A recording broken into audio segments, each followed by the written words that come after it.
Someone undermines you in a meeting, taking credit for your work while you sit there speechless. A colleague publicly dismisses your ideas, leaving you feeling humiliated and powerless while others watch in uncomfortable silence. I am Niccolò Machiavelli, and I mastered the art of responding to disrespect in the most dangerous courts of Renaissance Italy, where the wrong response could mean exile or death. What I discovered about handling disrespect will transform how you navigate these moments, giving you the power to command respect while maintaining your dignity and strategic position. The principles I developed while serving the Medici and observing the rise and fall of princes will show you exactly how to respond when someone disrespects you, not with emotion, but with calculated precision that ensures it never happens again. But first, like this video, subscribe for more Machiavellian wisdom, and comment below where you're watching from. I want to know which corner of the world is ready for strategic mastery. I was 25 when I learned that a man's response to disrespect determines whether he rises or falls in this world. It was 1494, and Florence was in chaos. The Medici had been expelled, and every ambitious young man in the city was scrambling to prove his worth to the new Republican government. I thought my education, my knowledge of Latin, and my passion for politics would be enough. I was wrong. During my first assignment as a junior clerk in the Second Chancery, I presented what I believed was a brilliant analysis of our military situation to my superior, Antonio della Valle. I had worked for weeks on this document, studying Roman military tactics and applying them to our current struggles with Pisa. I was proud of my work, perhaps too proud. When I finished my presentation, Della Valle looked at me with barely concealed contempt. "Young Machiavelli," he said, loud enough for the entire room to hear, "your book learning is impressive, but you understand nothing of real warfare. Perhaps you should leave strategy to those who have actually held a sword." The room fell silent. Every eye was on me. My face burned with humiliation. My first instinct was to defend my work, to argue that my analysis was sound, to prove that intellectual understanding could match practical experience. Thank God I hesitated. In that moment of silence, I looked around the room and saw something that changed everything. The other clerks weren't looking at me with sympathy, they were watching to see how I would handle this test. Della Valle wasn't just criticizing my work. He was establishing his authority and teaching everyone in the room their place in the hierarchy. This wasn't about my analysis at all. Instead of defending my work, I did something unexpected. I bowed slightly and said, "You are absolutely right, sir. I have much to learn from your experience. Perhaps you could recommend where I might observe real military operations to better understand what I'm writing about." The change in the room was immediate. Della Valle straightened, pleased that I had acknowledged his superior experience.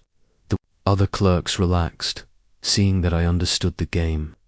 And I had done something crucial. I had turned his criticism into an opportunity to learn from him, making him my teacher rather than my adversary. 3 weeks later, Della Valle arranged for me to accompany a diplomatic mission to observe our forces.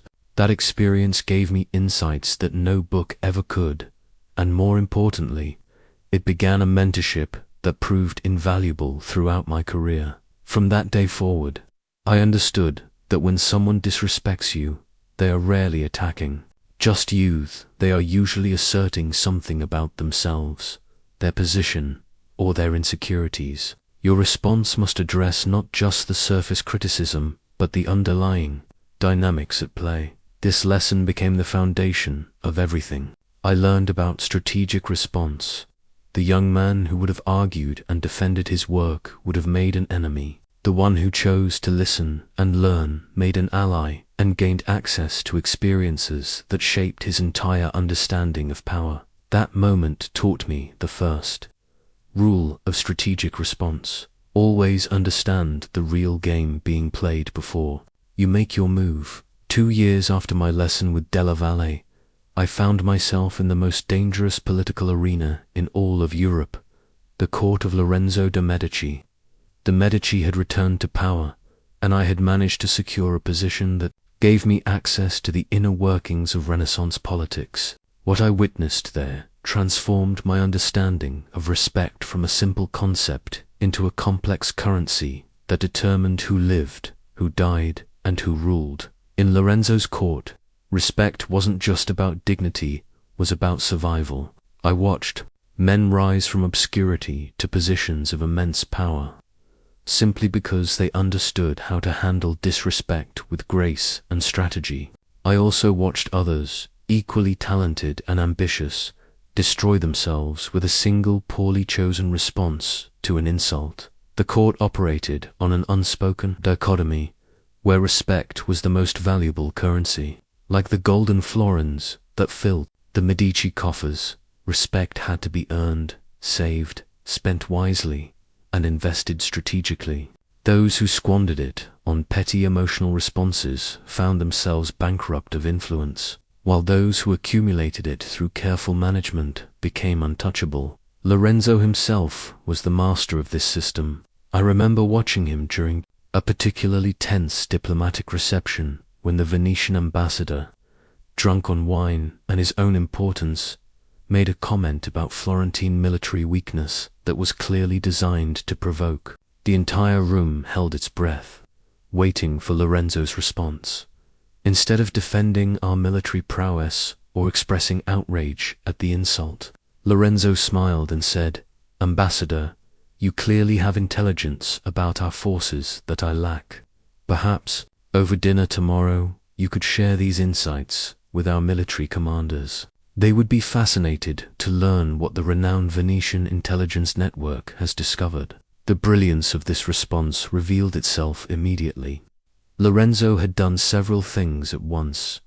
He had acknowledged the ambassador's comment without accepting its premise. He had implied that the Venetians were spying on Florentine military operations, and he had placed the ambassador in the uncomfortable position of either admitting he was making baseless claims or confessing to espionage. The ambassador spent the rest of the evening trying to recover from his own words. This was my introduction to what I came to understand as the hierarchy of response.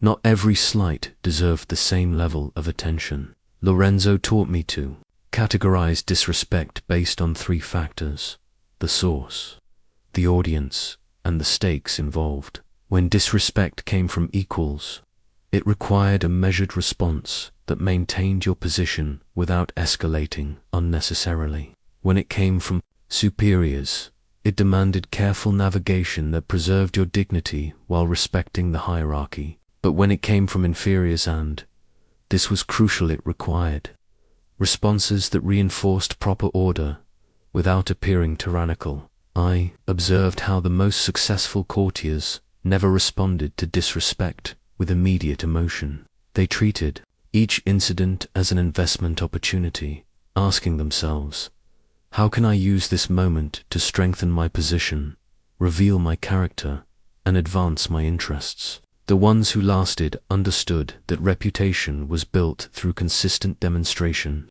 of grace under pressure. The court also taught me about the true audience for any response to disrespect. When someone insults you publicly, they aren't really talking to you, they're performing for everyone else in the room. Your response, therefore, must also be designed for that broader audience. The people watching your exchange are judging not just your words, but your character, your strength, and your fitness for their respect and trust. Lorenzo's court was where I learned that the economy of respect operates on compound interest. Each strategic response to disrespect doesn't just address the immediate situation. It builds your reputation as someone who handles adversity with wisdom and strength. Over time, this reputation becomes your protection, making others think twice before attempting to disrespect you in the first place. By the time I left the Medici court, I understood that respect wasn't something you demanded or deserved. It was something you earned through the accumulation of strategic responses to life's inevitable challenges. The moment that truly tested everything I had learned came during the feast of San Giovanni in 1503. Cardinal Giovanni Battista Orsini, nephew of Pope Alexander VI, had come to Florence for the celebrations. He was a man drunk on his own power, accustomed to seeing others grovel before his ecclesiastical authority and family connections to the Borgias. I was presenting a diplomatic analysis to a small gathering of Florentine nobles and visiting dignitaries, when the cardinal interrupted me mid-sentence. "Young man," he said, his voice dripping with condescension, "your theories about French intentions are amusing, but perhaps you should leave international affairs to those who actually speak with kings and popes, rather than clerks who read about them in letters." The ruby ring on his finger caught the candlelight as he gestured dismissively. The room fell into that familiar, uncomfortable silence. Every eye turned to me, waiting to see how a minor Florentine official would respond to being publicly humiliated by one of the most powerful ecclesiastical figures in Italy. My first instinct was volcanic rage. This man had insulted not just me, but my intelligence, my position, and by extension, the Republic of Florence itself. I wanted to remind him that intelligence and observation had toppled empires while blind. Authority had destroyed them. I wanted to point out that his own family's rise was built on strategic thinking, not just inherited power. But in that moment, I remembered Lorenzo's lesson about the true audience and the economy of respect. The cardinal wasn't really challenging my analysis. He was asserting his dominance in a room full of people whose respect he needed to maintain. He was also testing me, and through me, testing Florence's response to papal authority. I looked around the room and saw Florentine merchants who traded across Europe, diplomats who navigated between great powers, and nobles who had to balance local independence with international realities. These were people who valued strategic thinking over inherited authority. They wanted to see intelligence triumph over arrogance, but they also needed to see it done in a way that didn't create dangerous enemies. I stood, bowed respectfully to the cardinal, and said, "Your Eminence is absolutely correct that experience with kings and popes provides insights that no amount of study can match. I would be honored to learn from your direct knowledge. Perhaps you could tell us what His Holiness believes about French intentions toward the Papal States. Such insights would make my analysis far more valuable to Florence." The beauty of this response revealed itself immediately. I had acknowledged his superior position and experience, but I had also done something more sophisticated. I had asked him to share papal intelligence about French intentions, something he could not do without either appearing ignorant of papal policy or revealing sensitive information that he had no authority to share. The cardinal found himself trapped. If he claimed ignorance of papal policy, he would undermine the very authority he had used to dismiss me. If he shared real intelligence, he would exceed his authority and potentially damage papal interests. If he gave vague platitudes, he would appear to have no real inside knowledge. Despite his boasts, he chose the worst possible path, attempting to maintain his authority through even more aggressive dismissal. "The Church's business is not for discussion at Florentine dinner parties," he declared. This response did exactly what I had hoped. The Florentine nobles, whom moments before had been watching my humiliation, now saw the cardinal as someone who claimed special knowledge but refused to share insights that might benefit their city. They saw him as a man who demanded respect for his position, while offering nothing of value in return. One of the senior merchants, Francesco Sassetti, spoke up. "Surely your Eminence could share something that might help Florence navigate these uncertain times. We seek only to serve the Church's interests through informed policy." The cardinal had lost control of the room. His attempt to assert dominance had been turned into a demand for him to prove his value. Rather than appearing powerful, he now seemed petty and unhelpful. What I learned from this encounter became one of my core principles. When someone uses their position to dismiss your intelligence, respond by asking them to share their superior wisdom. This approach accomplishes several things simultaneously, appears respectful, while actually challenging them. It shifts the burden of proof to them, and it reveals whether their authority is based on genuine knowledge or mere position. The cardinal eventually left Florence early, and I gained something far more valuable than a moment of satisfaction. I earned the respect of the Florentine nobles who had witnessed the exchange. They had seen me handle a more powerful adversary with intelligence and grace, and several sought my counsel on diplomatic matters in the months that followed. That ruby ring taught me that true power lies not in the ability to humiliate others, but in the wisdom to turn attempted humiliation into opportunity for advancement. After years of observing, experiencing, and analyzing how respect and disrespect function in the highest circles of power, I developed what I call the 3 pillars of strategic response. These principles have guided my navigation through treacherous political waters and have served me whether facing cardinals, kings, or common bureaucrats who mistake temporary authority for permanent power. The first pillar is assessment before action. Like a navigator who must understand the currents and winds before setting sail, you must understand the forces at play before responding to any disrespect. Most people fail here because they respond to what they think is happening rather than what is actually happening. When someone disrespects you, they are revealing information about themselves, their insecurities, their objectives, and their understanding of the situation.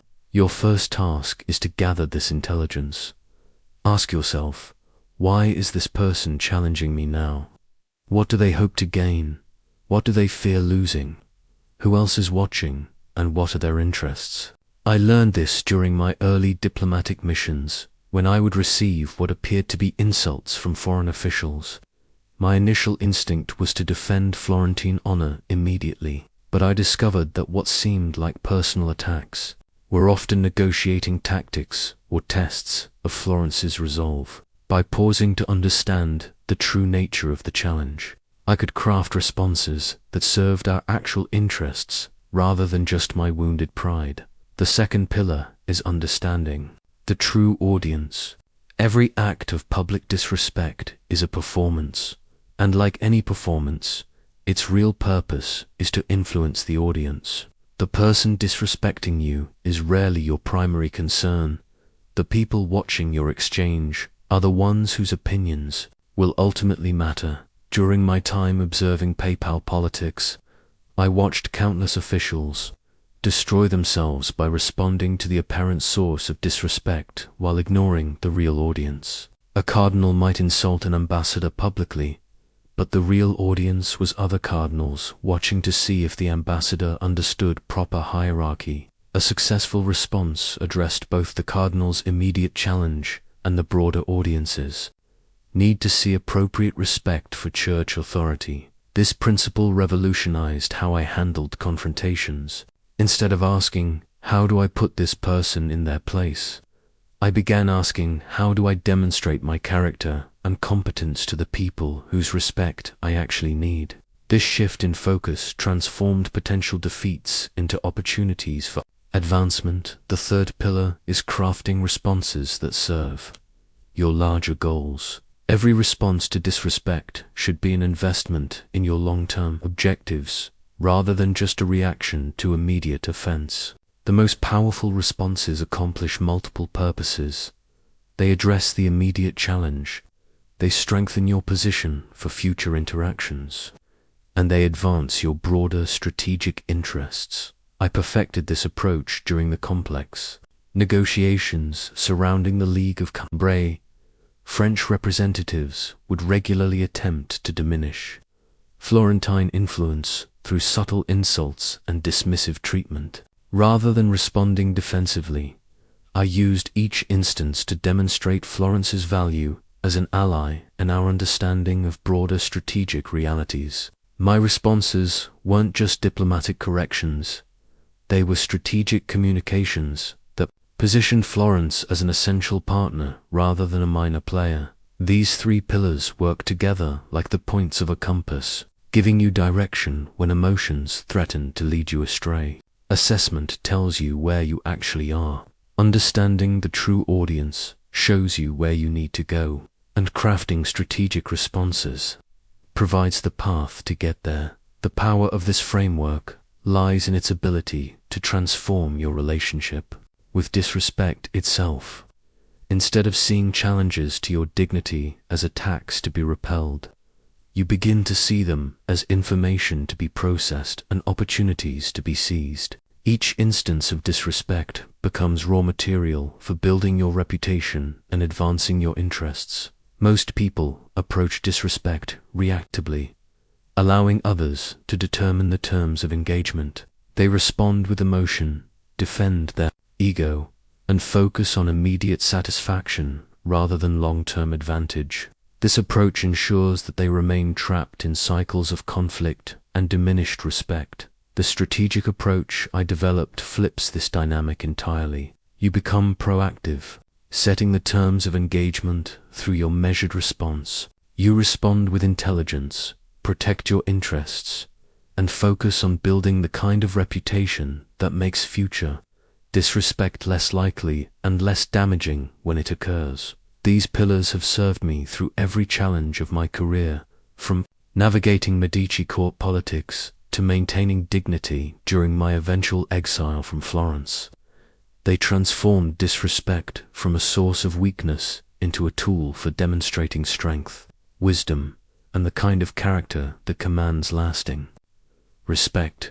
The intelligence-gathering phase of strategic response is like using a Venetian spyglass to survey a battlefield before engaging. Most people rush into verbal combat blind, responding to what appears obvious while missing the crucial details that determine victory or defeat. I learned to read rooms the way naval commanders read weather patterns, understanding that surface conditions rarely tell the complete story. When disrespect occurs in any group setting, whether a Florentine council meeting or a modern boardroom, there are always multiple layers of power, interest, and alliance at work. Your success depends on quickly identifying these hidden dynamics before crafting your response. First, you must identify who holds real power versus who appears to hold power. During my diplomatic career, I frequently encountered situations where the apparent authority figure was merely a figurehead, while true decision-making power rested with someone who remained silent or appeared subordinate. Responding to the wrong person could make you look foolish or politically naive. I remember a crucial negotiation with French representatives, where the lead ambassador spent considerable effort trying to intimidate our delegation with loud denunciations and dismissive gestures. While my colleagues focused on his theatrical performance, I noticed that a quiet man in simple dress, introduced only as a secretary, seemed to be the one whose subtle nods or frowns determined how the official ambassador proceeded. When the ambassador eventually insulted Florentine military capabilities, I directed my response not to him, but to the room in general. While making subtle eye contact with the quiet observer, I acknowledged the ambassador's concerns while presenting information that demonstrated our strategic value to French interests. The quiet man's almost imperceptible nod told me I had identified the real decision-maker correctly. Second, you must quickly categorize everyone present into allies, enemies, and neutrals. Allies are those whose interests align with yours or who have reasons to support your success. Enemies are those who benefit from your failure or who oppose your objectives. Neutrals are those who have no strong interest in the immediate conflict, but whose opinions might be influenced by your response. The key insight is that your response should be crafted primarily for the neutrals, while acknowledging the presence of allies and enemies. Allies already support you, so you don't need to convince them. Enemies are unlikely to be swayed regardless of your response, but neutrals are watching to see how you handle pressure, and their future support often depends on the character and competence you demonstrate in moments of challenge. Third, You must understand the disrespecter's motivations and weaknesses. People rarely engage in public disrespect without reason. They might be establishing dominance, deflecting attention from their own failures, testing your resolve, performing for someone else's benefit, or responding to pressures you're not aware of. During a particularly tense meeting with PayPal representatives, one Monsignor repeatedly interrupted and dismissed my presentations with increasingly hostile comments. Rather than responding to his apparent rudeness, I observed his behavior more carefully and noticed something crucial. His interruptions always occurred when I mentioned topics that made other church officials shift uncomfortably or exchange glances. I realized he wasn't attacking me personally. He was protecting the church delegation from topics they weren't prepared to discuss. Armed with this understanding, I was able to adjust my approach, acknowledging his concerns while still accomplishing my diplomatic objectives. Had I responded defensively to his apparent disrespect, I would have missed the opportunity to advance Florence's interests. Fourth, you must assess the stakes involved for all parties. Not every instance of disrespect carries the same weight or deserves the same level of response. Understanding what each person in the room stands to gain or lose from the interaction helps you calibrate your response appropriately. High stakes require measured, sophisticated responses that demonstrate your ability to handle pressure gracefully. Low stakes allow for more direct approaches that establish your boundaries without creating unnecessary drama. Misreading the stakes, treating a minor slight as a major challenge, or failing to recognize a serious test can damage your reputation. Regardless of how eloquent your response, the final element of reading the room involves understanding the unspoken rules and expectations of the specific environment. Court politics operated by different rules than diplomatic negotiations, which operated by different rules than military councils. Each setting had its own protocols, hierarchies, and acceptable behaviors. What was considered appropriate assertiveness in one context might be seen as dangerous insubordination in another. What demonstrated valuable independence in one situation might appear as harmful disloyalty in another. Success required quickly adapting your response style to match the environment's expectations, while still maintaining your essential dignity and objectives.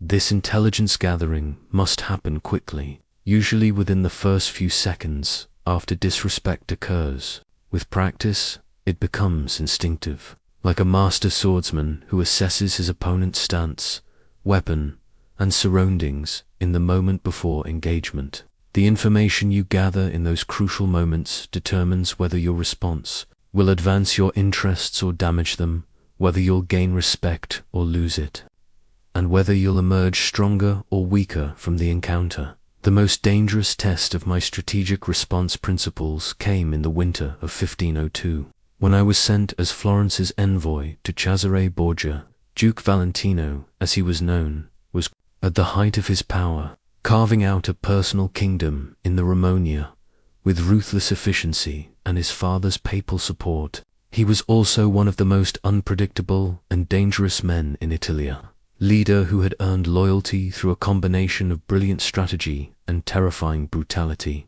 Our meeting took place in the fortress of Amila, a cold stone edifice that reflected Caesar's practical approach to power. I had come to negotiate Florence's position regarding his expanding influence, hoping to secure our independence without provoking his wrath. What I didn't expect was that he would use our diplomatic meeting as an opportunity to test my character through deliberate humiliation. Cesare received me in his war room, surrounded by maps of central Italy marked with the territories he had already conquered. His ceremonial dagger lay prominently on the tabula weapon, known to have taken several lives, not always in battle. He was dressed in black, as was his custom, and his pale eyes held the cold calculation of a man who viewed other people as pieces on a chessboard. After the formal greetings, I began to present Florence's position regarding trade routes and mutual defense agreements. Midway through my carefully prepared remarks, Cesare interrupted with a gesture that silenced me immediately. "Machiavelli," he said, his voice carrying the quiet authority of someone accustomed to immediate obedience, "I find it amusing that Florence sends a clerk to negotiate with princes. Tell me, do you actually believe that your little republic's concerns matter to someone who shapes the destiny of Italy?" The room fell silent, except for the crackling of logs in the fireplace. His captains and advisors watched carefully, understanding that this moment would determine not just my fate, but Florence's relationship with the most powerful military force in central Italy. I could feel the weight of their attention, the expectation that I would either grovel or bristle, both responses that would serve Caesar's purposes. In that moment, I made a decision that went against every instinct screaming in my head. Instead of defending Florence's importance or my own qualifications, I chose strategic silence. I looked directly at Cesare, acknowledging his words with a slight nod, and then remained completely quiet. I didn't fidget, didn't look away, didn't rush to fill the silence with explanations or justifications. I simply waited, maintaining eye contact with the kind of calm that suggested his words were being carefully considered rather than immediately rejected. The silence stretched on 5 seconds, then 10, then 15. Caesar's advisors shifted uncomfortably, unsure whether I was showing remarkable composure or dangerous defiance. Caesar himself seemed intrigued by my unexpected response, his eyes narrowing as he studied my face for signs of fear, anger, or calculation. Finally, after what felt like an eternity, I spoke. "You're absolutely right, Your Excellence. The concerns of clerks rarely matter to princes." I paused deliberately. "That's why I'm grateful for this opportunity to learn how a true strategist thinks about these issues. Perhaps you could share your perspective on how smaller states can best serve the interests of visionary leaders." The brilliance of this response lay in what it accomplished without appearing to accomplish anything. I had agreed with his dismissive characterization while simultaneously reframing the entire interaction. Instead of defending my status, I had elevated his, positioning myself as a student eager to learn from a master. Instead of arguing for Florence's importance, I had asked him to explain how smaller states could be useful to his larger vision. Most importantly, I had turned his challenge into an opportunity for him to demonstrate his strategic brilliance to his own advisors. Rather than having to humiliate a Florentine envoy, he could now show his depth of thinking about alliance management and political strategy. Cesar leaned back in his chair, and I saw something shift in his expression.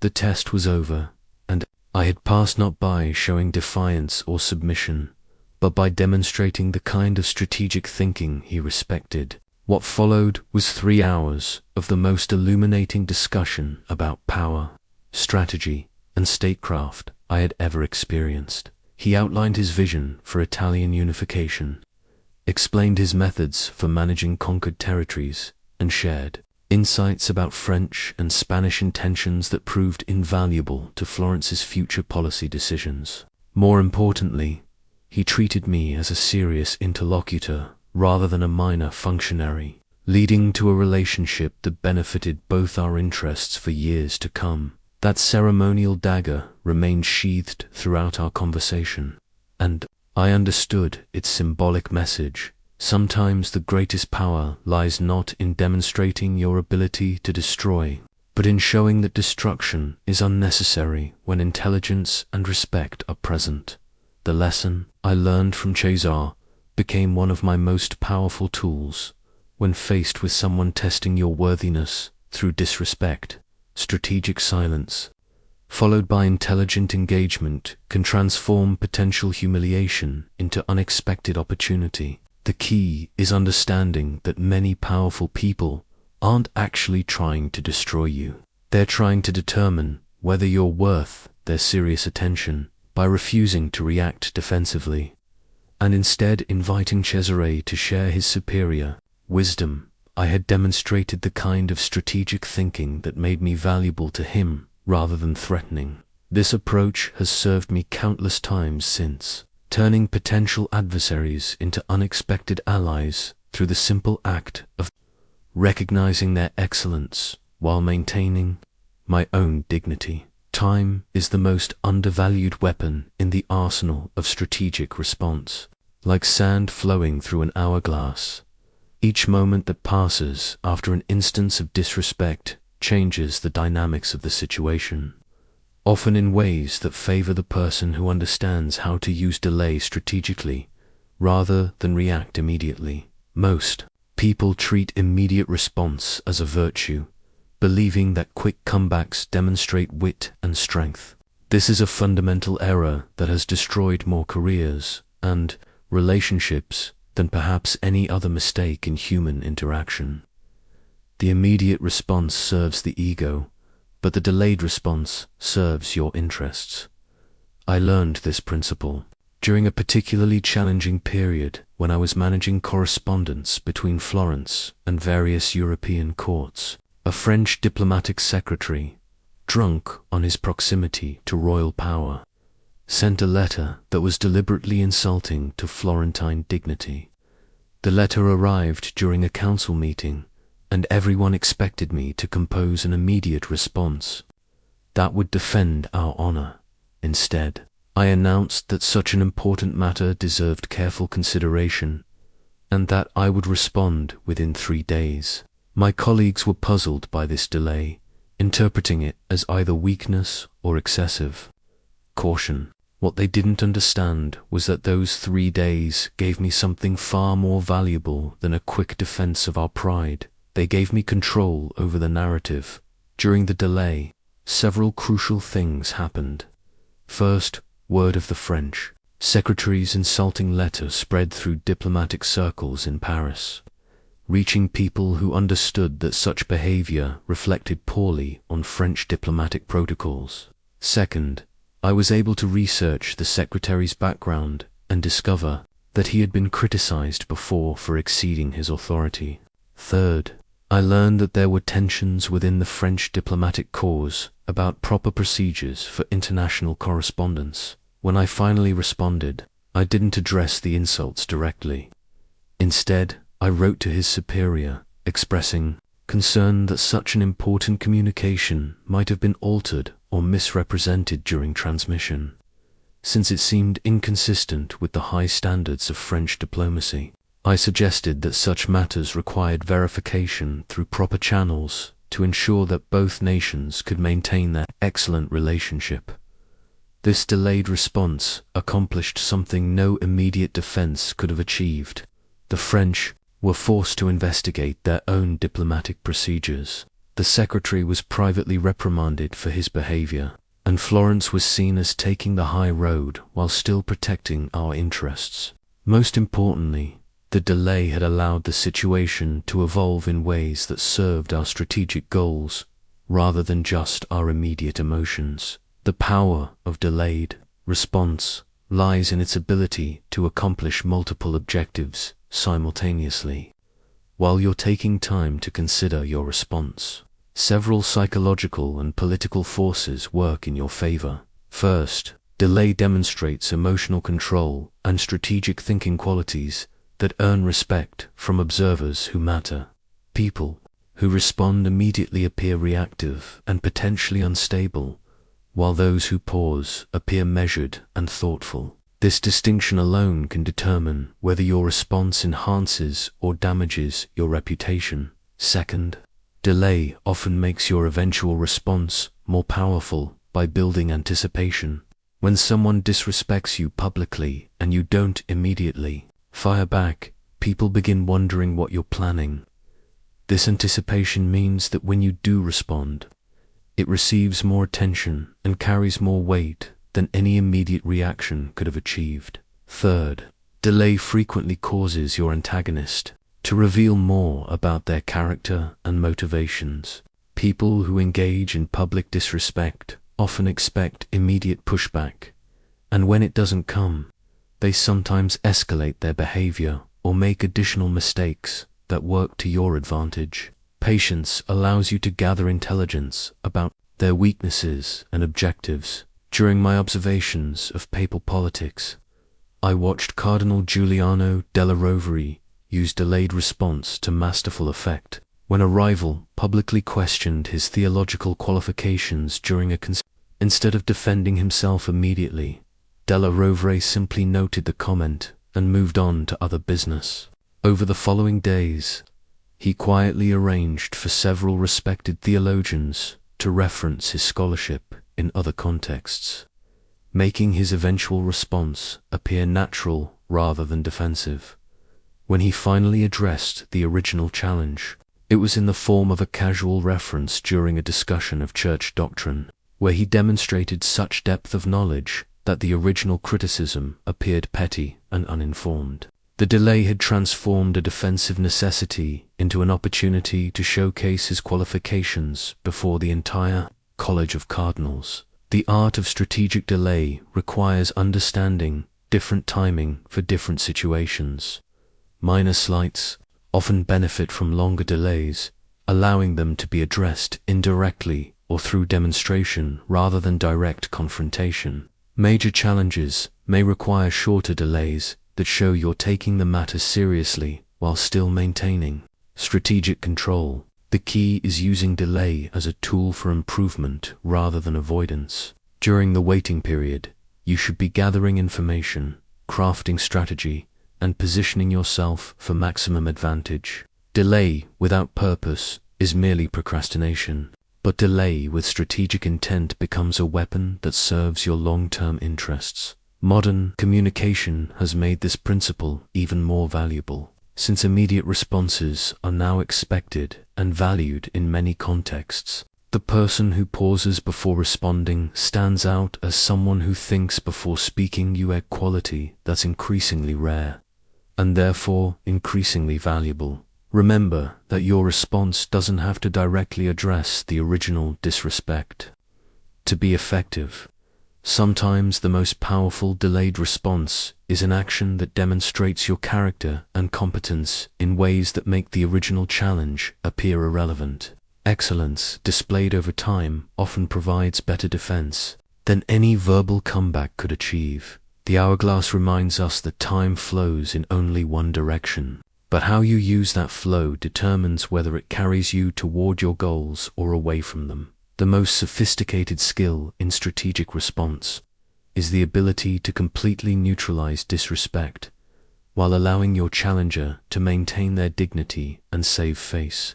This approach, which I perfected during years of delicate diplomatic negotiations, recognizes a fundamental truth: today's antagonist might be tomorrow's ally, and burning bridges serves immediate emotional satisfaction at the cost of long-term strategic flexibility. The Florentine peace treaties taught me that the most durable resolutions come not from crushing your opponent, but from creating solutions where both parties can walk away feeling that their essential interests have been preserved. This principle applies equally to personal confrontations and international diplomacy. I learned this lesson during a complex negotiation with Venetian trade representatives who were attempting to exclude Florentine merchants from certain lucrative routes.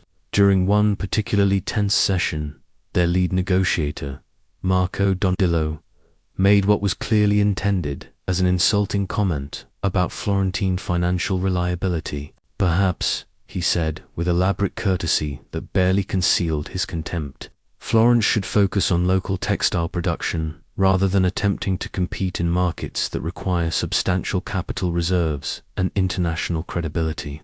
The implication was clear. Florence lacked both the financial resources and the international reputation to be taken seriously in major trade ventures. The comment was delivered in front of representatives from several other Italian cities, making it a public challenge that demanded response. My first instinct was to demonstrate Florentine financial strength through detailed accounts of our banking, operations and trade successes. This would have proven him wrong while making him look foolish in front of his peers. But I recognized that humiliating Dandolo would make him my permanent enemy and potentially poison future negotiations between our cities instead.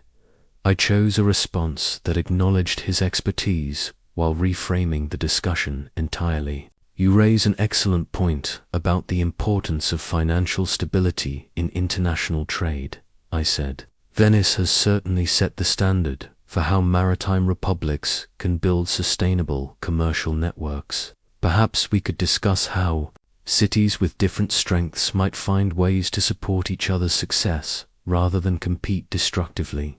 This response accomplished several things simultaneously. I had acknowledged Venice's superior experience in international trade, satisfying Dandelos's need to assert his city's prominence. I had accepted his implicit criticism without defending Florence's capabilities, removing the confrontational element from our exchange, and I had redirected the conversation toward collaboration rather than competition, opening possibilities for mutual benefit. The key was that I hadn't denied or argued with his characterization of Florence's limitations. Instead, I had accepted it as a starting point for exploring how different cities with different capabilities might work together.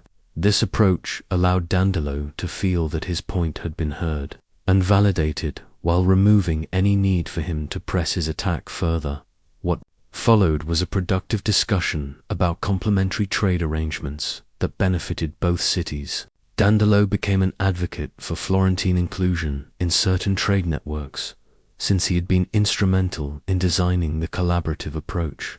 Instead of viewing Florence as a rival to be excluded, he began seeing us as a junior partner, whose success would enhance Venetian interests. The technique I used follows what I call the gracious reframe principle. Instead of challenging the disrespectful comment directly, you acknowledge the valid concerns underlying it, while shifting the conversation toward constructive solutions.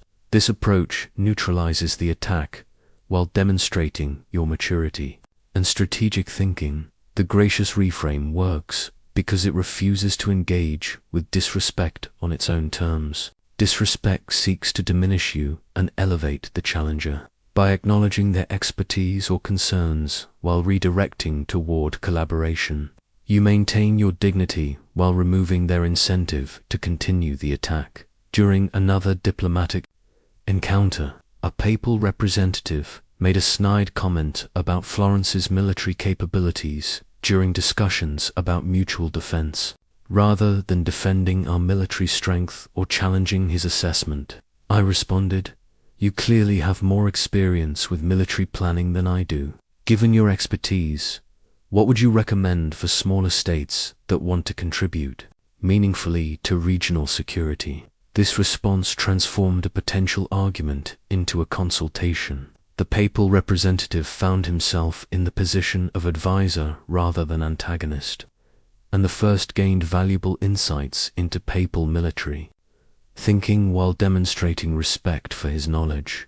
He left the meeting feeling that his expertise had been valued, while I had avoided a defensive posture that would have served no strategic purpose. The brilliance of this approach is that it works even when the disrespect is completely unjustified. By acknowledging the challenger's perspective without accepting their conclusions, you create space for face-saving while maintaining your own position. The person who attacked you can feel that they were heard and respected, removing their motivation to escalate the confrontation. This technique requires genuine humility and long-term thinking. You must be willing to appear to concede points in the immediate moment in order to achieve your larger objectives over time. It requires confidence in your own abilities and worth. Since you're choosing not to defend them directly when challenged, the peace treaty principle reminds us that the most durable victories are those where your opponent chooses to stop fighting rather than being forced to surrender.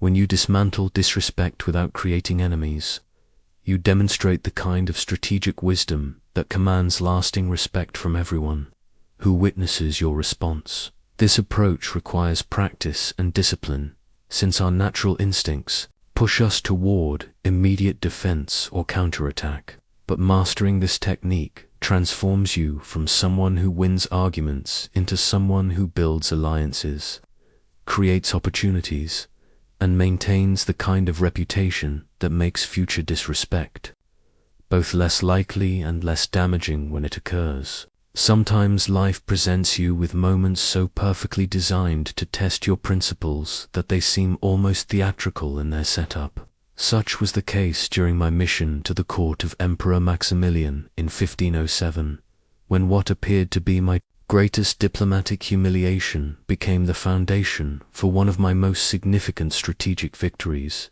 I had been sent to negotiate Florence's contribution to the emperor's Italian campaigns, a delicate mission that required balancing our republic's limited resources against the Holy Roman Empire's vast appetite for both money and military support. The negotiations had been proceeding reasonably well until the arrival of Ambassador Heinrich von Brunswick, representing one of the German princes who had long resented Italian influence in imperial affairs. The incident occurred during a formal banquet celebrating the feast of Saint Martin.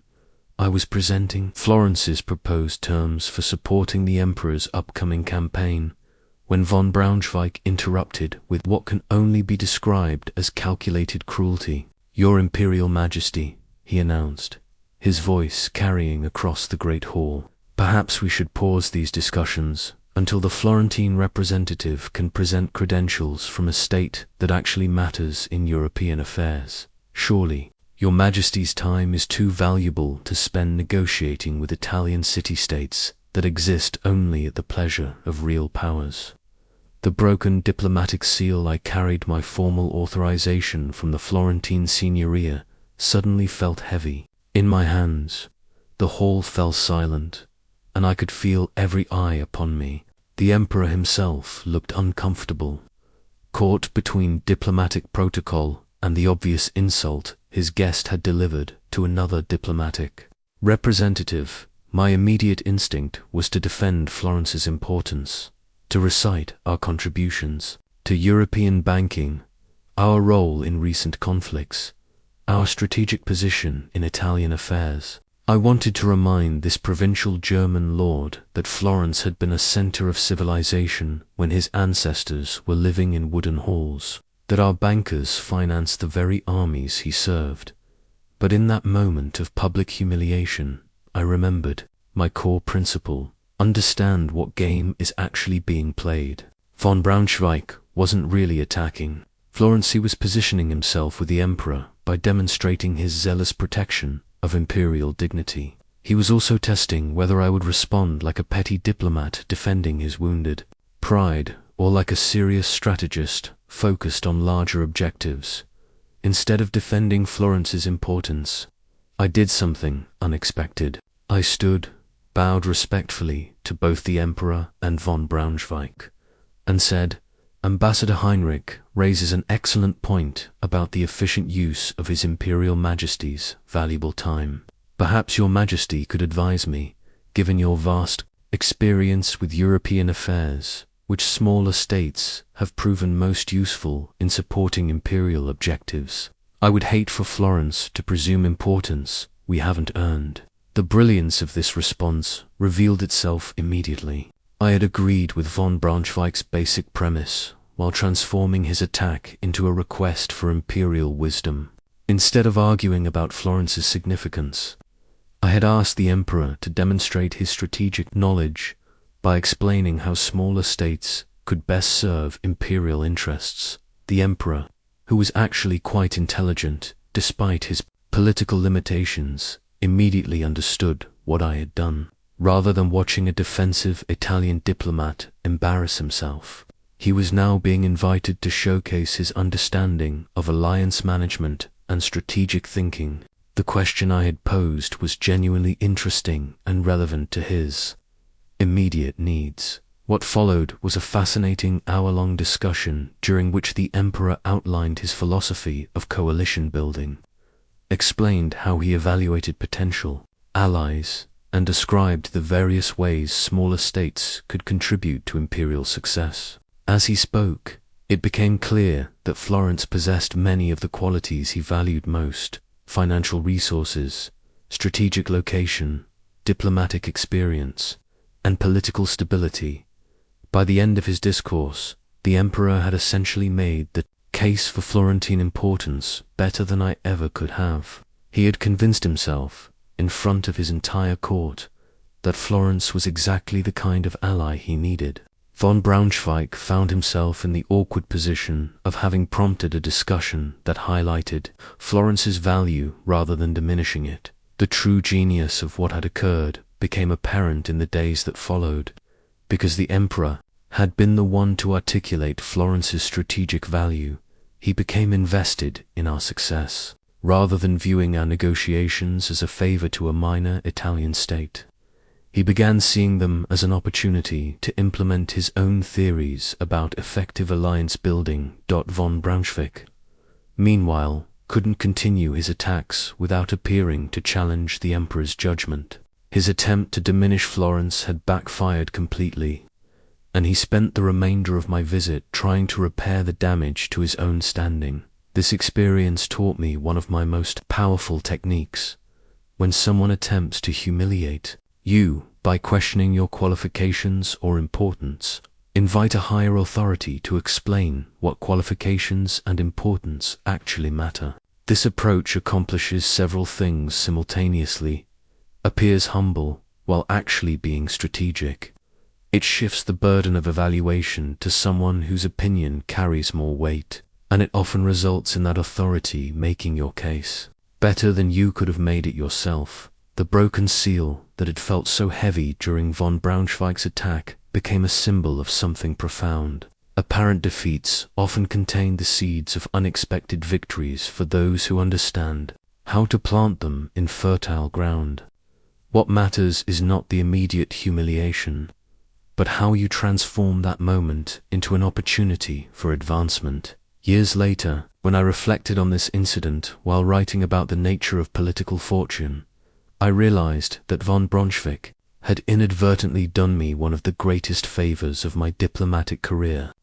His attack had created the perfect conditions for me to demonstrate exactly the kind of strategic thinking that great powers value in their allies. Through decades of navigating the treacherous waters of Renaissance politics, I identified 5 specific responses to disrespect that have never failed me, regardless of the setting, the challenger, or the stakes involved. These responses, refined through countless diplomatic encounters and personal confrontations, work because they address the underlying psychology of disrespect rather than just its surface manifestations. Like the 5 points of my personal signet ring, each response serves a specific purpose and can be adapted to virtually any situation where your dignity is challenged. Master these 5 approaches, and you will never again find yourself speechless in the face of disrespect. The first response is the questioning redirect. When someone disrespects you, instead of defending yourself or attacking them, you respond with a thoughtful question that shifts the focus from your alleged shortcomings to their expertise or the broader issues at hand. This technique transforms confrontation into consultation and makes your challenger responsible for providing constructive input rather than destructive criticism. I used this approach countless times during diplomatic negotiations. When a Milanese representative questioned my understanding of military logistics, rather than reciting my credentials, I asked, "What aspects of logistics do you think are most crucial for someone in my position to understand? Your experience would be invaluable in helping me serve Florence more effectively." This response acknowledged his expertise, while gathering useful information and removing the adversarial element from our interaction. The second response is the elevated reframe. When faced with a personal attack or dismissive comment, you acknowledge the underlying concern while elevating the discussion to principles or broader strategic considerations. This demonstrates that you think beyond immediate personal interests and can engage with larger questions that matter to serious people. During a heated exchange with a PayPal representative who suggested that Florence's independence was an illusion, I responded, You raise important questions about how smaller states can maintain meaningful autonomy in an era of great power competition. What principles do you think should guide relationships between larger and smaller political entities? This reframe moved us from arguing about Florence's specific situation to discussing fundamental questions of political organization that engaged his intellectual interests. The third response is the strategic acknowledgement. Sometimes the most powerful response to disrespect is to acknowledge the valid elements within the attack, while maintaining your essential position. This approach demonstrates confidence and wisdom while removing your opponent's motivation to escalate the confrontation. When Cesare Borgia criticized the ineffectiveness of Republican government during one of our meetings, I didn't defend Republican principles or attack monarchical systems. Instead, I said, "You've identified real challenges that republics face in maintaining consistency and decisive action. These weaknesses have cost us opportunities in the past. How do you think republics could address these structural problems while preserving the benefits of broader participation in governance?" This acknowledgement validated his insight while engaging him in problem solving rather than political argument. The fourth response is the future focus. When someone attacks your past performance or current position, redirect the conversation toward future objectives and opportunities. This approach demonstrates forward-thinking leadership while making the original criticism seem backward-looking and unproductive. During a confrontation with a Florentine political rival who publicly criticized my handling of previous negotiations, I responded, "You're right that those negotiations didn't achieve everything we hoped. Given what we learned from that experience, what approach do you think would be most effective for our upcoming discussions with the French? I'd value your perspective on how we can better serve Florence's interests going forward." This response accepted responsibility for past limitations while positioning both of us as collaborators in future success. The fifth response is the gracious power move. This is the most sophisticated response, reserved for situations where you need to demonstrate strength while maintaining dignity. You acknowledge the challenger's position while subtly demonstrating superior knowledge, connections, or strategic thinking in a way that doesn't humiliate them but clearly establishes your competence. During a banquet where a visiting nobleman questioned my qualifications for conducting certain negotiations, I responded, "I understand your concern about ensuring that such important matters are handled by people with appropriate experience." When I discussed this very issue with Cardinal Giuliano last month, he emphasized the importance of preparation and consultation with knowledgeable advisors. Perhaps you could recommend specific areas where additional expertise would be most valuable. This response demonstrated my access to high-level counsel while asking for his input, showing both strength and humility. The power of these 5 responses lies in their versatility and their foundation in human psychology. Each approach recognizes that disrespect often stems from insecurity, the need to establish dominance, or genuine concern about competence. By addressing these underlying motivations rather than just the surface attack, you can transform potential conflicts into opportunities for building respect and alliance. These responses work in any era because they're based on timeless aspects of human nature. Whether you're facing a Renaissance cardinal or a modern corporate executive, the psychological dynamics remain consistent. People respond positively to acknowledgement of their expertise, appreciation for their concerns, and invitation to collaborate in solving problems. The key to mastering these responses is practice and adaptation. Each situation requires slight modifications in tone, emphasis, and specific language, but the underlying structures remain consistent. With time, you'll develop an instinct for which response best fits each specific challenge. Remember that these responses are not merely defensive techniques.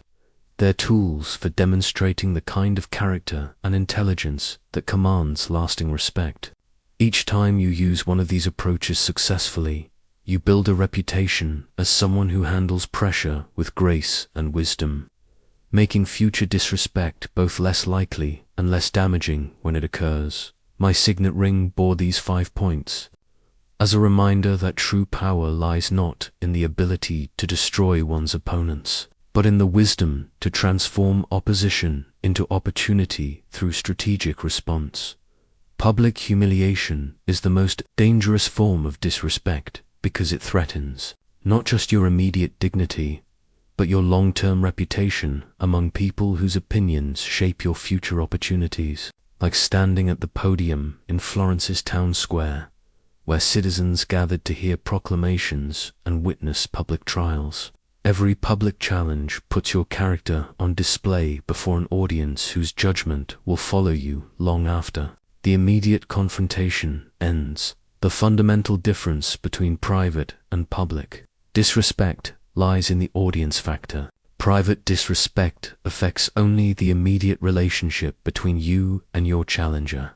Public disrespect creates a performance that influences everyone who witnesses it, making your response a demonstration of your character, competence, and worthiness of future trust and respect. I learned this lesson during one of the most challenging moments of my early career, when I was publicly contradicted during a meeting of the Florentine Signoria by Piero Soderini, who would later become our gonfalonier for life. The incident occurred while I was presenting intelligence about French military movements that would affect our defensive preparations. Midway through my briefing, Soderini interrupted with obvious irritation. "Citizens of Florence," he announced to the assembly, "we are wasting precious time listening to speculation from someone who has never commanded soldiers in battle.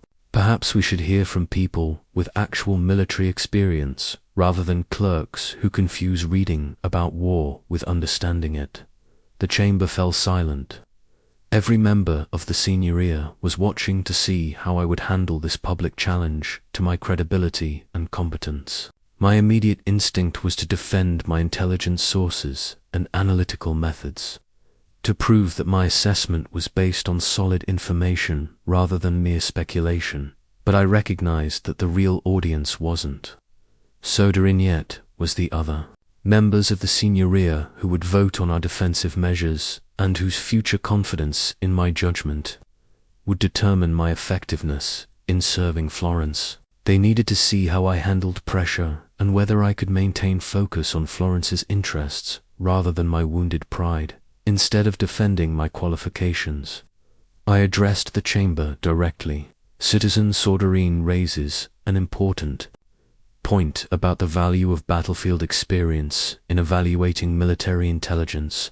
I would be honored to hear his assessment of these French movements, particularly given his knowledge of military affairs. How do you interpret these troop dispositions, and what defensive measures would you recommend for Florence?"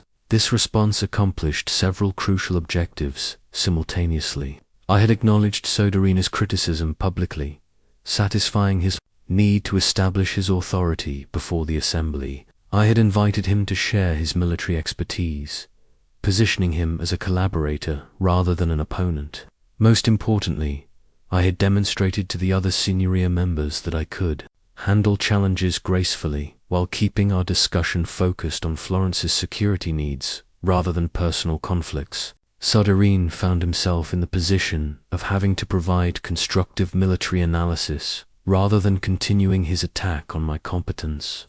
Because I had publicly acknowledged his superior military experience, he couldn't continue criticizing me without appearing petty and unconstructive. He was forced to engage with the actual intelligence I had presented, and his analysis largely confirmed my conclusions while adding valuable tactical perspectives I had missed. The key insight I gained from this experience was that public challenges require responses designed primarily for the broader audience rather than the immediate challenger. The people watching your exchange are making judgments about your character, your competence under pressure, and your ability to prioritize larger interests over personal ego. When facing public disrespect, you must immediately identify who in the audience matters most to your long-term objectives. These are the people whose respect and trust you need to maintain or build. Your response should demonstrate the qualities they value most: composure under pressure, focus on substantive issues, respect for legitimate expertise, and commitment to shared objectives rather than personal vindication. The podium principle teaches us that public spaces amplify both your strengths and your weaknesses. A defensive response that might seem reasonable in private conversation appears petty and insecure when performed before an audience. Conversely, a gracious and strategic response that might seem overly accommodating in private demonstrates wisdom and leadership when witnessed by others. During my years observing papal politics, I watched countless officials destroy their reputations through poor responses to public challenges. Cardinals who responded to criticism with anger appeared unstable and unsuited for high office. Those who responded with elaborate self-defense appeared insecure and focused on personal interests rather than church welfare. But those who responded by acknowledging valid concerns while redirecting toward constructive solutions demonstrated the kind of character that earned respect and advancement. The most effective public responses often involve what I call playing to the gallery, crafting your words not just for the person challenging you, but for the broader audience whose opinions will shape your future.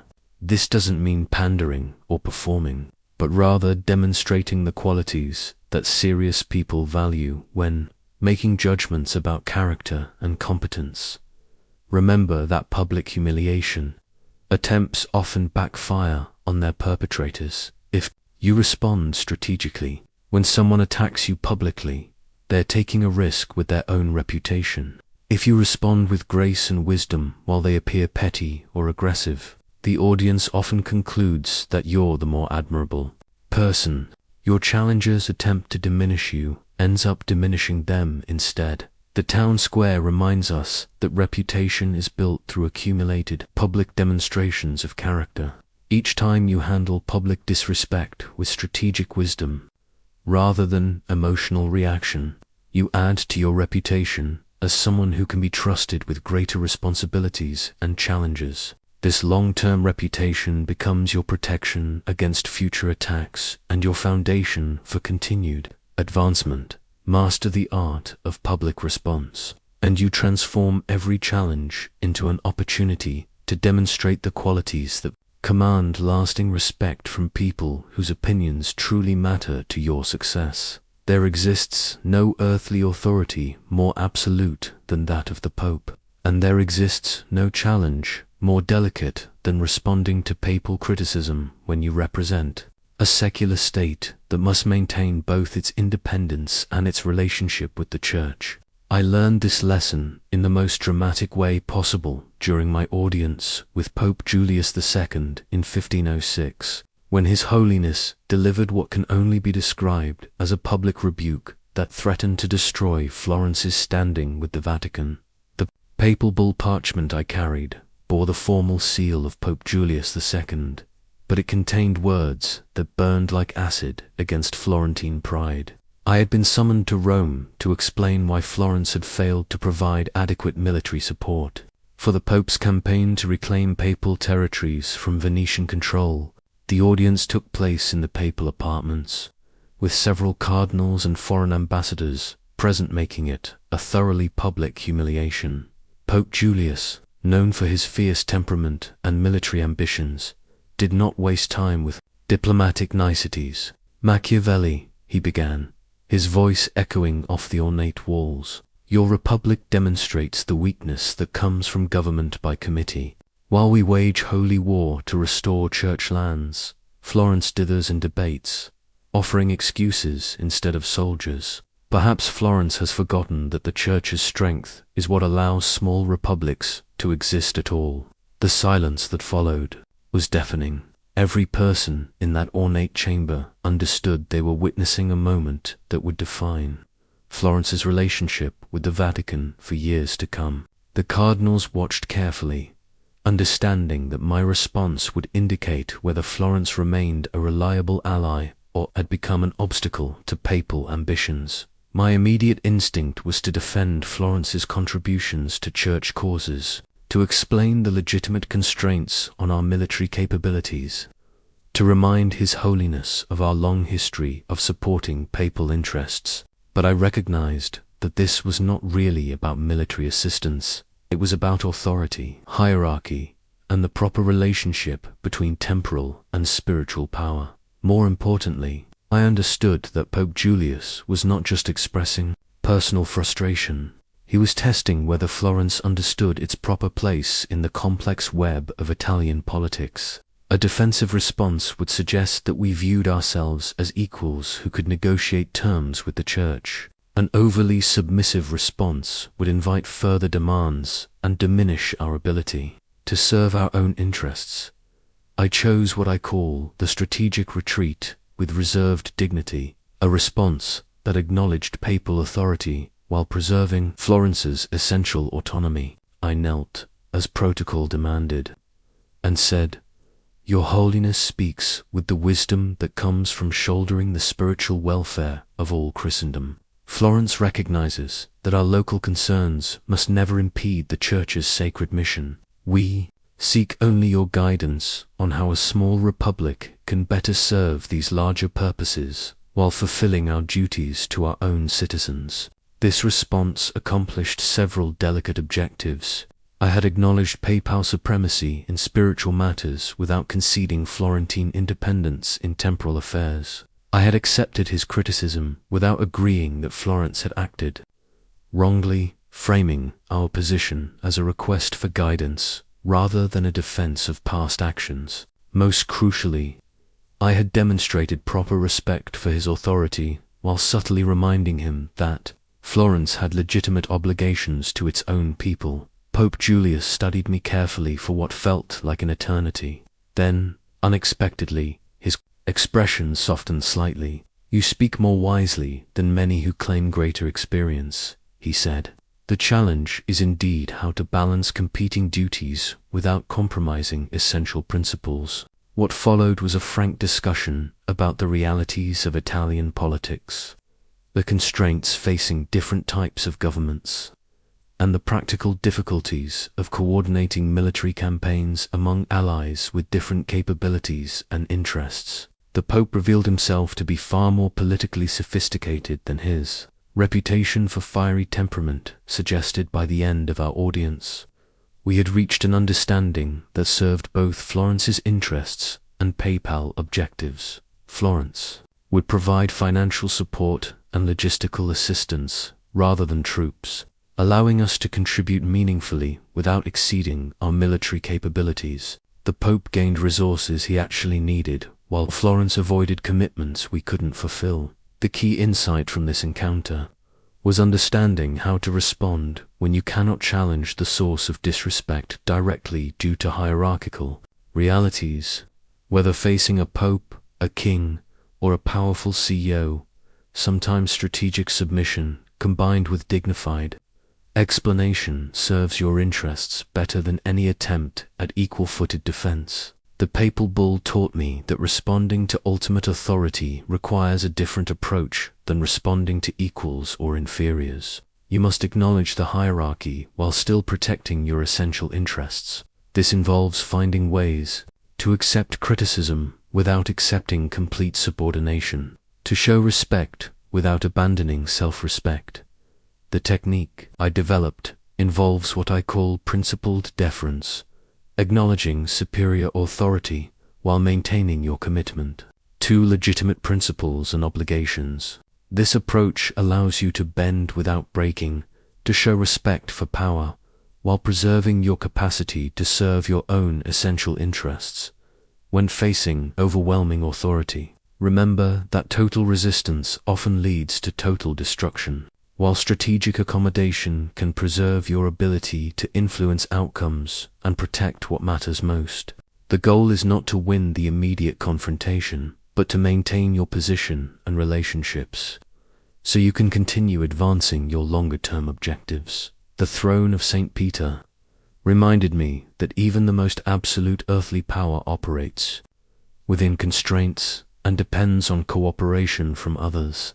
Understanding these dynamics allows you to respond to overwhelming authority in ways that serve everyone's long-term interests while preserving your own dignity and effectiveness. Sometimes the greatest victory lies not in resisting power, but in helping power achieve its objectives in ways that also serve your own. All strategic response begins with the mastery of your inner fortress, that sacred space within your mind where emotions arise, rage burns, and the desire for immediate retaliation threatens to overwhelm your capacity for intelligent action. Without this fundamental self-control, all the techniques and strategies in the world become useless, for they require the clarity of thought that only comes from emotional discipline. I discovered the crucial importance of emotional mastery during my darkest period, when the Medici returned to power in 1512 and I found myself accused of conspiracy,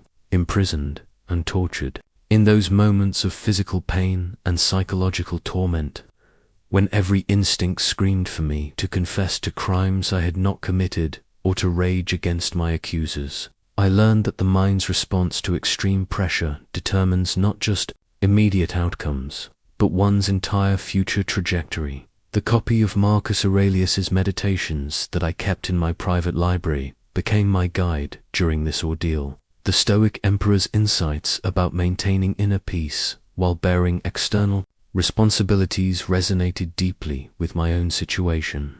I realized that emotional control was not just a personal virtue, but a practical necessity for anyone who wished to navigate complex political and social challenges successfully. The first principle of emotional mastery is understanding the physiology of anger and humiliation. When someone disrespects you, your body immediately prepares for combat. Your heart rate increases, your muscles tense, your breathing becomes shallow, and stress hormones flood your system. These physiological changes served our ancestors well when facing physical threats, but they work against us when facing verbal or social challenges that require thoughtful response rather than immediate action. I developed a series of physical practices that helped me maintain mental clarity during moments of intense pressure. The first technique is controlled breathing. When faced with disrespect, I would focus on taking 3 slow, deep breaths before responding. This simple practice accomplishes 2 things. It gives you crucial seconds to process what has actually happened, and it counteracts the physiological effects of stress that impair clear thinking. The second technique involves what I call perspective anchoring. In moments of personal attack, our natural tendency is to magnify the immediate situation until it fills our entire mental horizon. I learned to counter this by immediately asking myself 3 questions. How will this matter in a year? What would someone I respect advise in this situation? What response would best serve my long-term objectives rather than my immediate emotions? These questions force your mind to step outside the immediate emotional reaction and engage with larger considerations that restore rational thinking. The practice requires discipline, but it becomes instinctive with repetition. The third element of emotional mastery involves understanding the difference between your ego and your interests. Your ego wants immediate vindication, acknowledgement of your worth, and punishment for those who dare to challenge you. Your interests require strategic thinking about relationships, reputation, and long-term goals that may be better served by responses that frustrate your ego in the short term. During my imprisonment, I faced interrogators who used every psychological technique to break my composure and extract confessions. They insulted my intelligence, questioned my loyalty to Florence, and suggested that my scholarly pursuits had made me weak and unsuited for political responsibility. Every instinct demanded that I defend my record, prove my patriotism, and demonstrate my strength through defiant resistance. Instead, I chose a different path. I separated my ego from my survival strategy. I acknowledged their concerns, expressed my willingness to clarify any misunderstandings, and focused on providing responses that served my goal of eventually being released rather than satisfying my need to be proven right. This approach ultimately led to my freedom, while a more ego-driven response might have led to my execution. The fourth component of emotional mastery is developing what I call strategic empathy, the ability to understand your challenges, motivations, and pressures even while they are attacking you. This doesn't mean excusing their behavior, but rather understanding that their disrespect often stems from their own insecurities, political pressures, or strategic objectives, rather than accurate assessments of your character or abilities. When Cardinal Soderini criticized my diplomatic approach during a tense negotiation, my immediate reaction was to feel personally insulted and professionally undermined. But by forcing myself to consider his perspective, I realized that he was under enormous pressure from Rome to demonstrate decisive leadership, and that questioning my methods was his way of showing strength to his own supporters. Understanding this dynamic allowed me to respond in a way that gave him the appearance of authority he needed while still protecting Florence's interests. The final element of emotional mastery involves building what Marcus Aurelius called the inner citadel, core sense of self-worth and purpose that remains stable regardless of external validation or criticism. This inner fortress doesn't depend on others' opinions for its strength, which means that attacks on your reputation or competence cannot penetrate to your essential sense of identity and worth. Building this inner fortress requires daily practice in separating your identity from your circumstances, your worth from your achievements, and your essential value from others' recognition of that value. It means developing a relationship with yourself that provides the security and confidence necessary to respond strategically rather than defensively when challenged. The meditation that became my foundation was this simple recognition: I am not what others say about me, I am not what others think of me, and I am not dependent on others' approval for my essential worth. This understanding freed me to respond to disrespect based on strategic considerations rather than emotional needs. Master your inner fortress, and you transform every external challenge from a threat to your identity into an opportunity to demonstrate your character. Lose control of that fortress, and even the most sophisticated response techniques become useless, for they require the mental clarity that only comes from emotional discipline. There comes a time in every person's life when strategic defense becomes insufficient, when turning the other cheek invites further abuse, and when the preservation of your dignity and effectiveness requires calculated offensive action, like Leonardo da Vinci's War Machine sketches.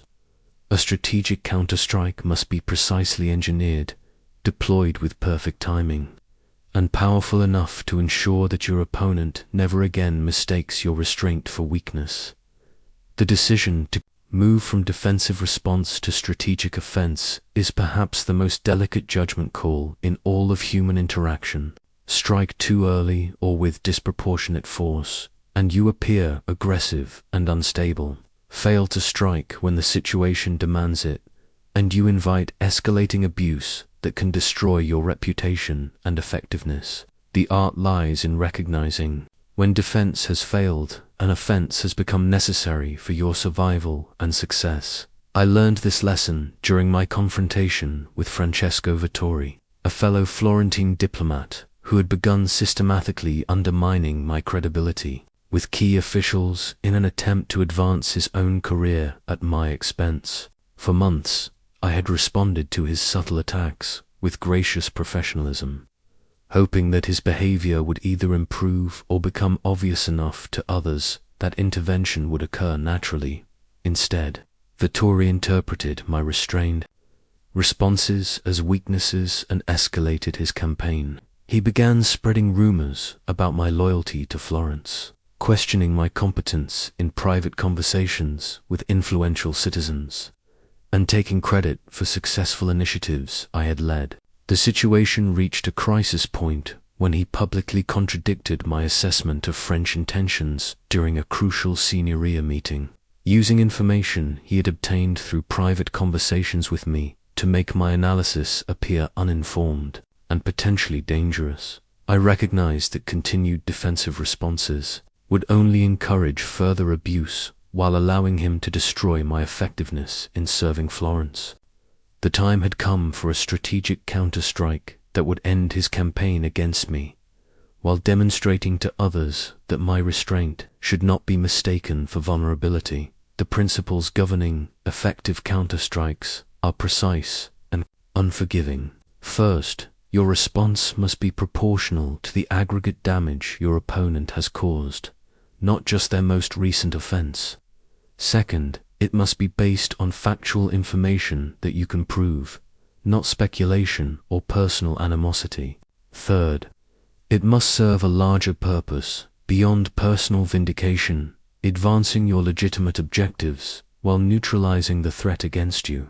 I spent 2 weeks carefully gathering documentation of Vettori's pattern of behavior, including witness statements from colleagues who had observed his attempts to undermine my work and copies of correspondence that proved he had taken credit for my initiatives. Most importantly, I identified a specific instance where his interference had actually damaged Florence's interests, not just my reputation. The counterstrike came during the next Signoria meeting, when Vettori again attempted to contradict my diplomatic assessment. Instead of defending my analysis, I addressed the broader issue of information security and coordination among Florentine representatives. Citizens, I said, before we debate the merits of different strategic assessments, we must address a more fundamental problem. I have become aware that confidential diplomatic information is being shared inappropriately among our representatives, potentially compromising our negotiating positions. Francesco, since you seem to have detailed knowledge of my private conversations with French officials, perhaps you could explain how this information came to your attention. The question was devastating because it was unanswerable without admitting wrongdoing. If Vettori claimed he had received the information through proper channels, I could prove otherwise. If he admitted to gathering intelligence through private conversations, he would expose his breach of diplomatic protocol. If he denied having such information, his previous statements would appear to be baseless speculation. The beauty of this counterstrike lay in its service to larger interests. I wasn't attacking Vettori for personal reasons. I was raising legitimate concerns about information security that affected Florence's diplomatic effectiveness. The personal consequences for him were severe, but they appeared to be the natural result of addressing institutional problems rather than pursuing personal vendetta. Vettori's attempt to respond only made his situation worse. His explanations appeared evasive and self-serving, while my documentation of his pattern of behavior became impossible to dismiss. The Signoria launched an investigation that ultimately led to his reassignment to less sensitive duties, ending his ability to interfere with my work. The counterstrike principle requires understanding that sometimes the preservation of respect and effectiveness demands demonstrating your capacity for strategic offense. This doesn't mean becoming aggressive or vindictive, but rather proving that you can protect yourself and your interests when necessary. The key to effective counterstrike lies in their precision and their service to legitimate purposes beyond personal satisfaction. Like Da Vinci's military engineering, they must be technically sound, strategically purposeful, and deployed only when defensive measures have proven insufficient. Most importantly, a well-executed counterstrike often prevents the need for future conflict. When people understand that you can defend yourself effectively when necessary, they are far less likely to test your boundaries or mistake your restraint for weakness. The reputation for measured but decisive response becomes your protection against future abuse. The War Machine sketch reminds us that the capacity for strategic offense, properly understood and carefully applied, serves the cause of peace by deterring those who would otherwise mistake kindness for vulnerability. Sometimes the most compassionate action is demonstrating that continued aggression will carry costs that make it unprofitable. Master the art of strategic counterstrike, and you transform yourself from a potential victim into someone whose respect must be earned and whose boundaries must be observed. This transformation protects not just your immediate interests, but establishes the kind of reputation that makes future disrespect both less likely and less damaging when it occurs. Remember that the goal of strategic offense is not destruction of your opponent, but restoration of balance and respect. The most successful counterstrikes leave your adversary with a clear understanding of consequences while preserving their ability to retreat with dignity. This approach serves your long-term interests by creating former opponents who have learned to respect your boundaries rather than permanent enemies who seek revenge. Reputation is not built through single moments of brilliance, but through the accumulation of consistent responses that demonstrate your character over time. Like the Florentine Republic's constitution, which derived its authority not from any single law, but from the systematic application of principles across decades of governance.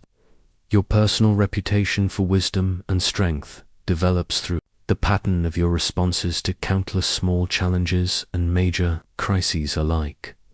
The compound effect of strategic responses is perhaps the most underappreciated aspect of building lasting respect. Each time you handle disrespect with intelligence and grace, you make a deposit in an account that pays interest in the form of enhanced credibility, increased trust, and reduced likelihood of future challenges. Conversely, each emotional or poorly considered response withdraws from that account, making you more vulnerable to future attacks and less effective in achieving your objectives. I discovered this principle during my years of service to the Florentine Republic, when I noticed that colleagues who responded consistently to challenges with the same measured approach gradually became the people others turned to for guidance during difficult situations. Their reputations for wisdom and reliability grew not from any single brilliant moment, but from the predictable excellence of their judgment under pressure. This observation led me to develop what I call the constitutional approach to response patterns, establishing personal principles that guide your reactions regardless of the specific circumstances or your immediate emotional state. Just as a well-crafted constitution provides consistent governance through changing political conditions, a personal response constitution ensures that your reactions serve your long-term interests rather than your momentary impulses. The first element of building consistent response patterns involves defining your core values and objectives clearly enough that they can guide decision-making in moments of stress. During my diplomatic career, I established 3 non-negotiable principles. I would never sacrifice Florence's long-term interests for short-term emotional satisfaction. I would treat all people with dignity regardless of how they treated me, and I would respond to challenges in ways that enhanced rather than diminished my capacity to serve my responsibilities. These principles provided a framework for evaluating potential responses during difficult moments. When a Venetian official insulted Florentine military capabilities during tense negotiations, my immediate desire was to defend our honor forcefully, but my constitutional principles guided me toward a response that acknowledged his concerns, while redirecting the conversation toward areas where Florence could demonstrate value to Venetian interests. This approach protected both our dignity and our diplomatic objectives. The second element involves developing standard responses to common types of disrespect so that you're not inventing solutions in moments of high stress. I identified 5 categories of challenges I faced: regularly questioning of competence, attacks on authority, dismissal of importance, personal insults, and systematic undermining developed proven response frameworks for each category. This preparation prevented me from being caught off guard by familiar challenges and ensured that my responses reflected strategic thinking rather than emotional reaction. When a French ambassador questioned my qualifications during a crucial negotiation, I didn't need to invent a response in the moment. I could draw on my established framework for handling competence challenges, adapting it to the specific circumstances, while maintaining consistency with my proven approach. The third element requires understanding that consistency doesn't mean rigidity. The most effective response patterns are flexible enough to adapt to different situations while maintaining recognizable character traits that define your reputation. People need to be able to predict how you'll handle challenges in general terms, even if they can't predict your exact words or actions. During my years observing PayPal politics, I noticed that the most respected cardinals were those whose responses to various challenges reflected consistent values and approaches, even when their specific tactics varied considerably. Cardinals who were consistently thoughtful, consistently principled, or consistently strategic built reputations that protected them during political storms, while those whose responses were unpredictable or inconsistent found themselves vulnerable whenever circumstances changed. The fourth element involves recognizing that building long-term respect requires occasionally making choices that feel unsatisfying in the immediate moment but serve your larger reputation. This means sometimes responding graciously to people who don't deserve grace, sometimes acknowledging points made by opponents who are clearly wrong about other things, and sometimes choosing responses that make you appear less clever or aggressive than you could be.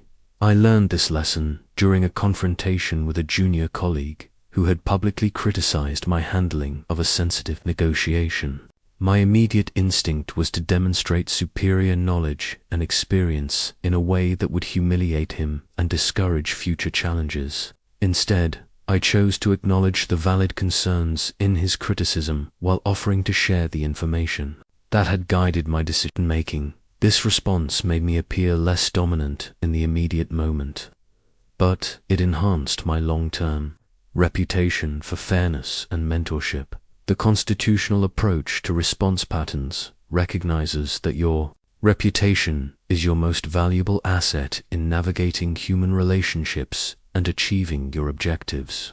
Unlike wealth or position, which can be lost through external circumstances, reputation travels with you and opens doors that would otherwise remain closed. The compound interest of consistent strategic responses means that each good decision makes future good decisions easier and more effective. People begin to trust your judgment, value your input, and seek your involvement in important matters. They also become less likely to challenge you inappropriately, understanding that you have proven your ability to handle such challenges gracefully and effectively. Most importantly, the pattern of your responses shapes not just how others see you, but how you see yourself. When you consistently choose wisdom over emotion, strategy over impulse, and long-term thinking over immediate gratification, you develop the kind of character that naturally commands respect and creates opportunities for meaningful contribution. The Florentine Constitution reminds us that lasting institutions are built on consistent principles applied faithfully over time. Build your personal constitution for responding to disrespect, and you create the foundation for a reputation that serves your interests and advances your objectives throughout your life. The principles that served me in navigating the treacherous courts of Renaissance Italy remain as relevant today as they were 5 centuries ago, because the fundamental dynamics of human nature, power, and respect have changed far less than the technology and institutions that surround them.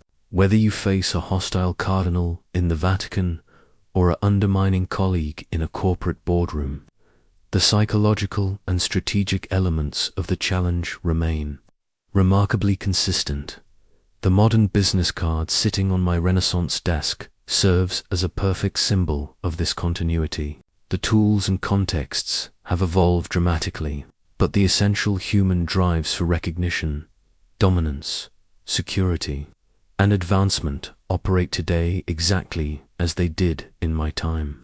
Understanding this continuity allows you to apply time-tested wisdom to contemporary challenges with confidence and precision. In today's workplace, the dynamics I observed in Florentine politics play out with striking similarity. The colleague who publicly questions your analysis during a meeting is employing the same dominance tactics used by ambitious courtiers seeking to elevate their status at others' expense. The superior who dismisses your ideas without consideration is asserting hierarchical authority in ways that would be familiar to any Renaissance prince. The peer who takes credit for your work is engaging in the same strategic maneuvering I witnessed among competing diplomats. The digital age has actually intensified many of these dynamics rather than eliminating them. Email exchanges can escalate into formal disputes with the same speed and danger as poorly managed diplomatic correspondence. Social media platforms create public forums where reputation can be damaged as quickly and thoroughly as in any Renaissance town square. Video conferences place your responses to challenges on display before audiences whose judgments matter to your future success. The key insight is that the same strategic principles apply across all these contexts because they address the underlying psychology of human interaction rather than just surface behaviors. When someone disrespects you in a Zoom meeting, they're performing for the other participants exactly as courtiers performed for their peers. Your response must address both the immediate challenger and the broader audience, just as mine did. When facing papal criticism before assembled cardinals, consider how the 5 responses that never fail translate to modern professional situations. The questioning redirect works perfectly when a colleague dismisses your proposal. During a strategy meeting, that's an interesting perspective. What specific concerns do you have about the implementation timeline? Your experience with similar projects would be valuable in refining this approach. The elevated reframe serves you when facing personal attacks in professional settings. You raise important questions about resource allocation and competing priorities. How do you think we should balance short-term pressures against long-term strategic positioning? This response demonstrates that you think beyond immediate personal interests while addressing legitimate underlying concerns. The strategic acknowledgement proves invaluable when facing criticism from superiors who may have valid points buried within inappropriate delivery. You're absolutely right that this approach carries risks. These concerns helped me identify areas where additional safeguards would strengthen the proposal. What risk mitigation strategies do you think would be most effective? Digital communication requires special adaptation of these principles because it lacks the nuance of face-to-face interaction while creating permanent records of your responses. The delayed response becomes even more powerful in email exchanges, where the expectation of immediate reply makes thoughtful delay stand out as evidence of strategic thinking rather than emotional reaction. When facing digital disrespect, whether through dismissive emails, public criticism on professional platforms, or undermining messages in team communications, the same intelligence gathering phase applies. Who is the real audience for this exchange? What does the challenger hope to accomplish? How can your response serve your larger objectives rather than just addressing the immediate offense? The hierarchy dynamics I navigated in Renaissance courts appear in modern organizations with remarkable consistency. Responding to disrespect from superiors still requires the delicate balance I demonstrated with Pope Julius II acknowledging authority while preserving dignity and effectiveness. The principled deference approach works whether you're facing a Renaissance cardinal or a corporate executive who mistakes power for wisdom. Modern equivalents of my experience with Cesare Borgia occur whenever you encounter leaders who test your character through deliberate challenge. The same strategic silence followed by intelligent engagement that impressed the Duke of Valentino can transform potentially hostile relationships with demanding bosses, difficult clients, or skeptical board members. The compound effect of consistent, strategic responses operates even more powerfully in today's interconnected professional world, where reputation travels instantly across networks and industries. Each strategic response to workplace disrespect contributes to a professional brand that influences opportunities, partnerships, and career advancement in ways that extend far beyond the immediate situation. The challenge of public humiliation has been amplified by social media and digital communication, but the same principles apply. Understanding your true audience, maintaining focus on substantive issues rather than personal vindication, and demonstrating grace under pressure serve you whether the public forum is a Renaissance town square or a Twitter thread. Perhaps most importantly, the emotional mastery techniques I developed during my imprisonment remain essential for navigating modern stress and conflict. The breathing exercises, perspective anchoring, and separation of ego from interests provide the foundation for strategic thinking, whether you're facing physical torture or psychological pressure in high-stakes business negotiations. The modern application of Renaissance wisdom requires understanding that beneath all technological and social evolution, human nature remains remarkably constant. People still seek recognition, fear loss of status, respond to genuine respect, and make judgments about character based on how others handle pressure and conflict. Master these timeless principles, adapt them thoughtfully to contemporary contexts, and you possess tools for navigating modern challenges that have been tested across centuries of human interaction.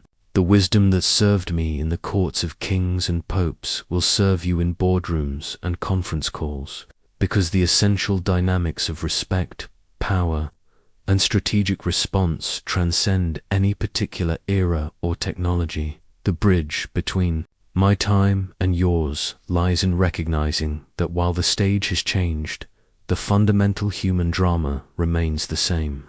Play your part with the same strategic wisdom that guided successful leaders throughout history, and you'll find that the applause of respect follows excellence regardless of the century in which it's demonstrated. As I write these final words, I hold in my hands a letter I composed years ago but never sent, my ultimate thoughts on respect, dignity, and the strategic response to life's inevitable challenges. This final letter contains the distilled wisdom of a lifetime spent navigating the treacherous waters of human ambition and the delicate art of maintaining honor while advancing one's interests in an often dishonorable world. The ultimate goal of mastering strategic response to disrespect is not merely to win individual confrontations or to build personal reputation.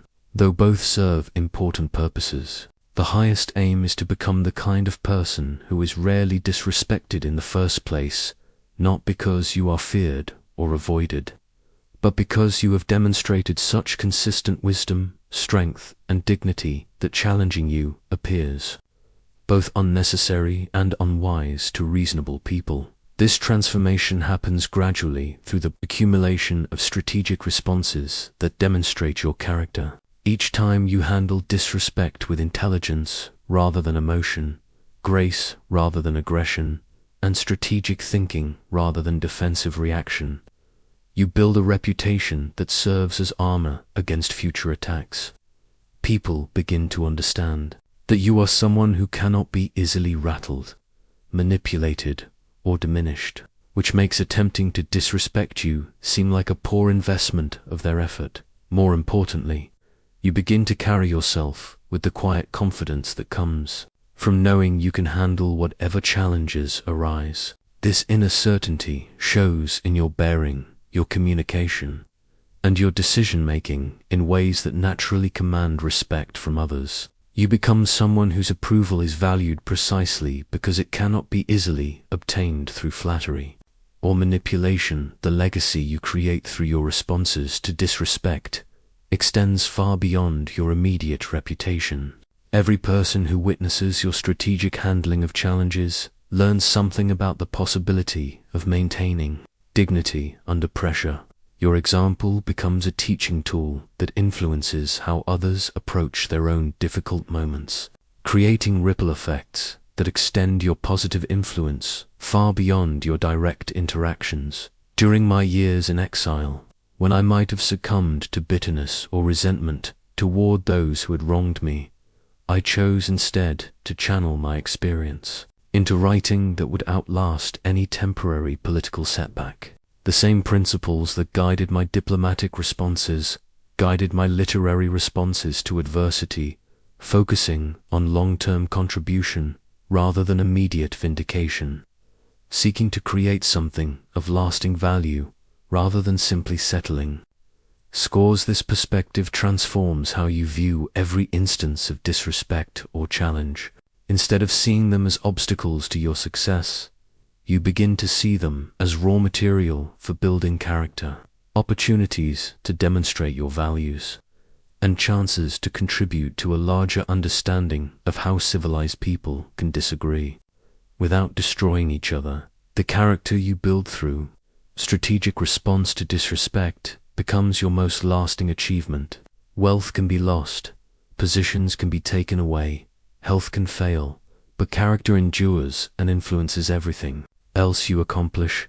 The reputation for wisdom under pressure, grace in conflict, and strategic thinking in crisis becomes a legacy that opens doors, creates opportunities, and enables contributions that would be impossible for someone known for emotional volatility or poor judgment under stress. Perhaps most importantly, mastering strategic response changes your relationship with adversity itself. You stop seeing challenges as things that happen to you and start seeing them as opportunities to demonstrate who you are. This shift in perspective transforms every difficult moment from a potential defeat into a chance for victory, every critic from an enemy into a teacher, every instance of disrespect into an opportunity for strategic advancement. The path forward from this moment requires commitment to practicing these principles until they become instinctive. Like any skill worth mastering,